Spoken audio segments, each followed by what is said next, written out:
ہم بھی ہے سفارا، آ دیکھ یہ بازو ہے کہ تلواریں، سینے ہیں جوانوں کے یا آہنی دیواریں، آ دیکھ یہ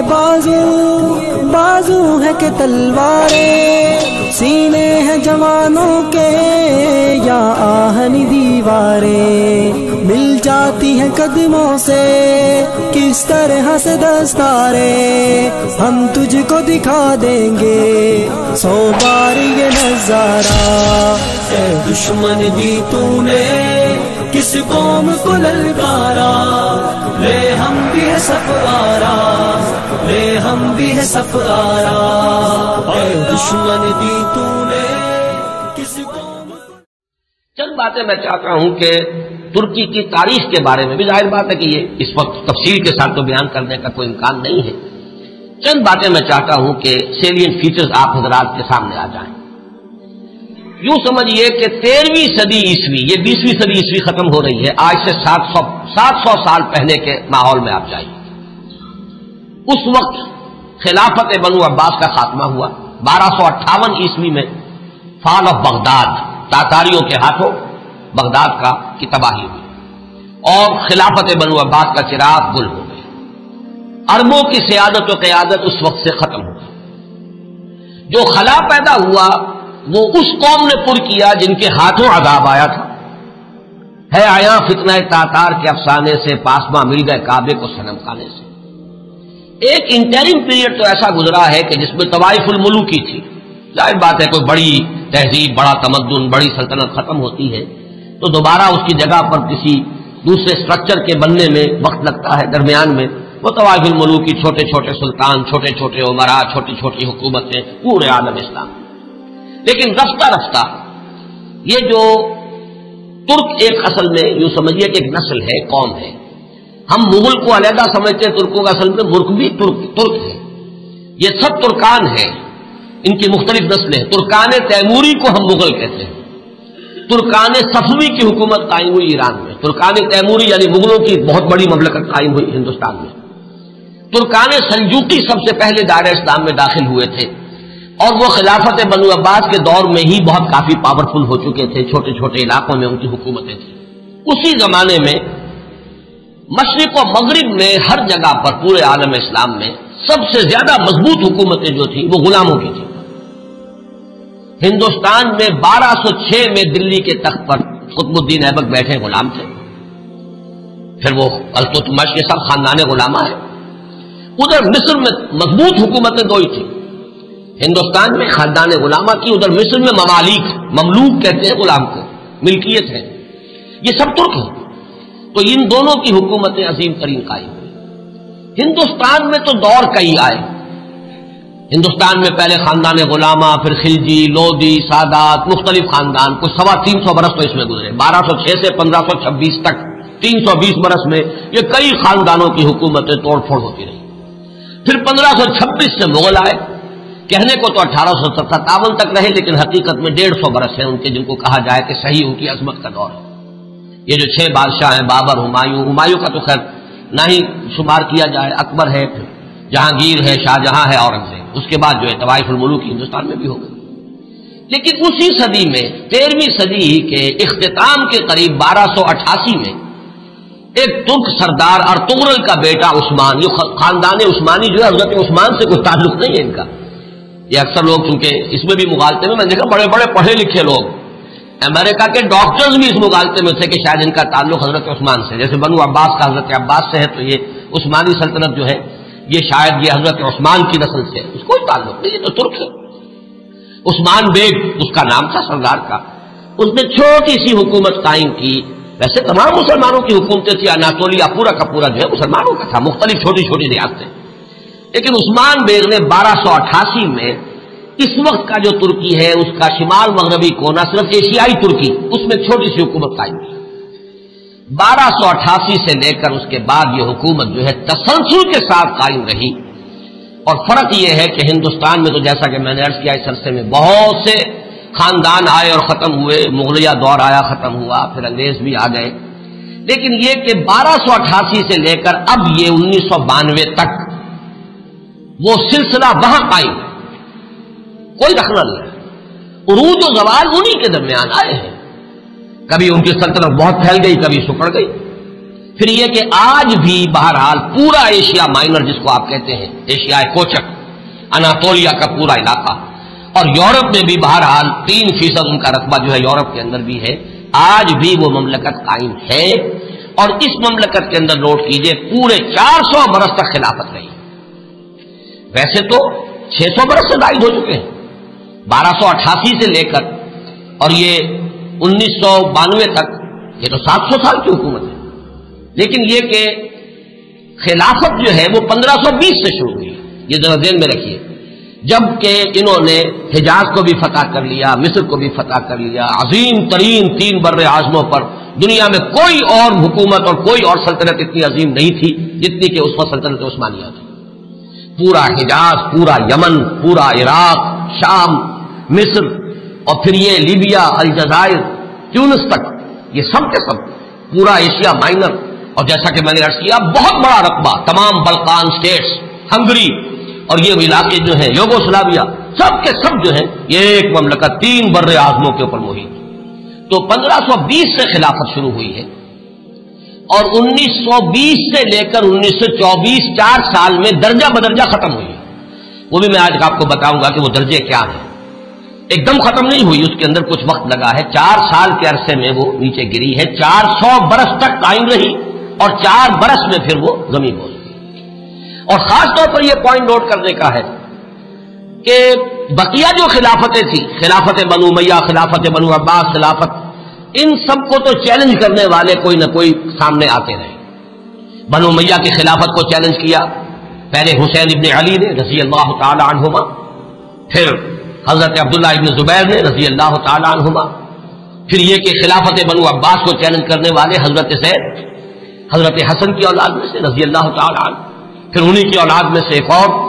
نفس زکیہ اٹھے جن کا نام اصل میں محمد ابن عبداللہ ہے، نفس زکیہ ان کا لقب ہے۔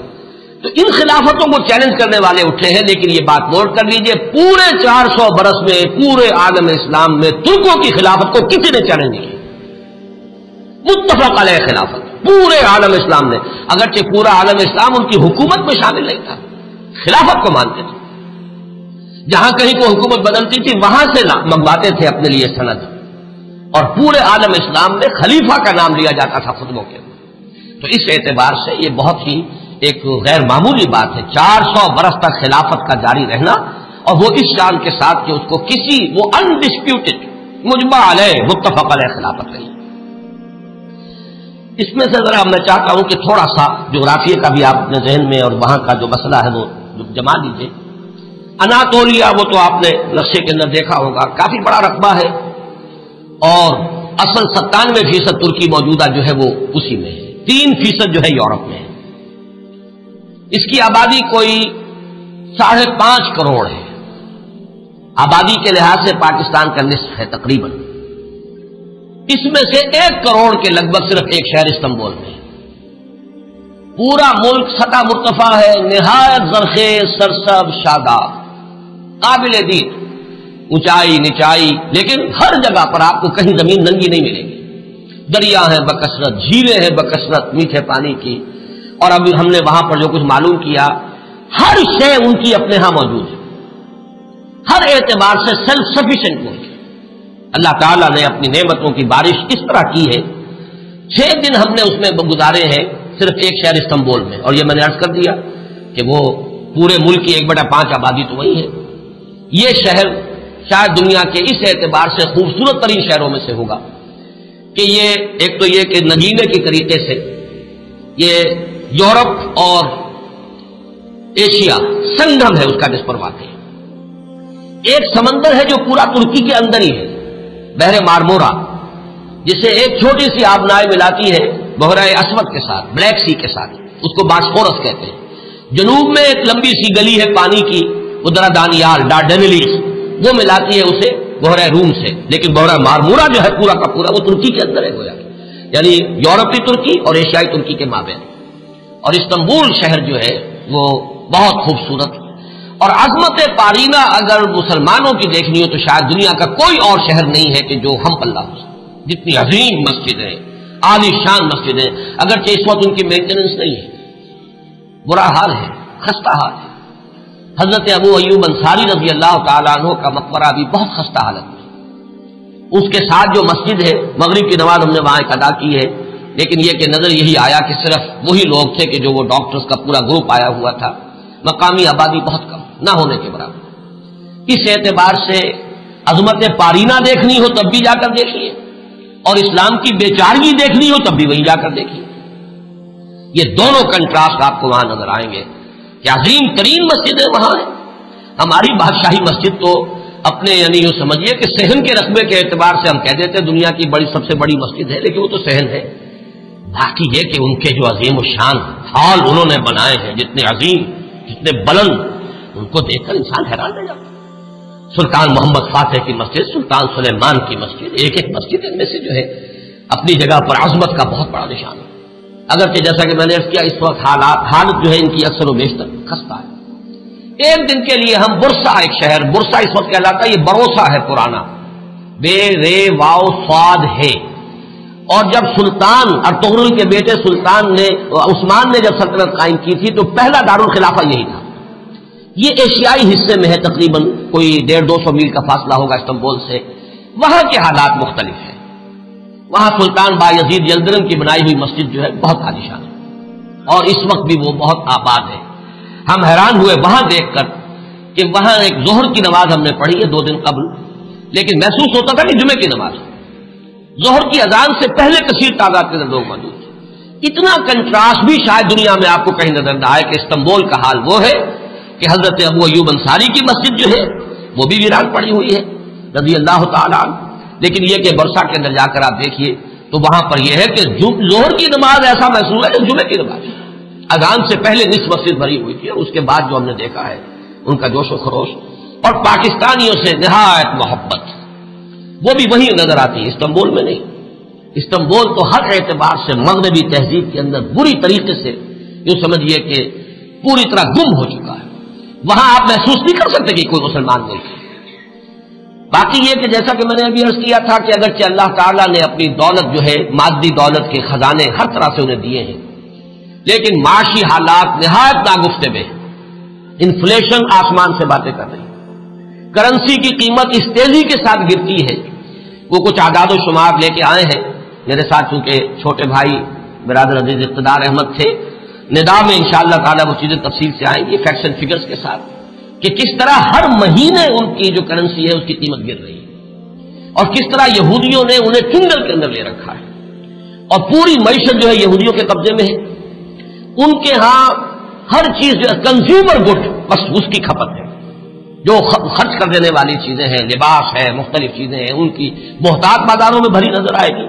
لیکن یہ ہے کہ ان کی جو یعنی یوں سمجھیے کہ شراب پانی کی طرح، ایک عجیب کنٹراسٹ ہے اس اعتبار سے بھی،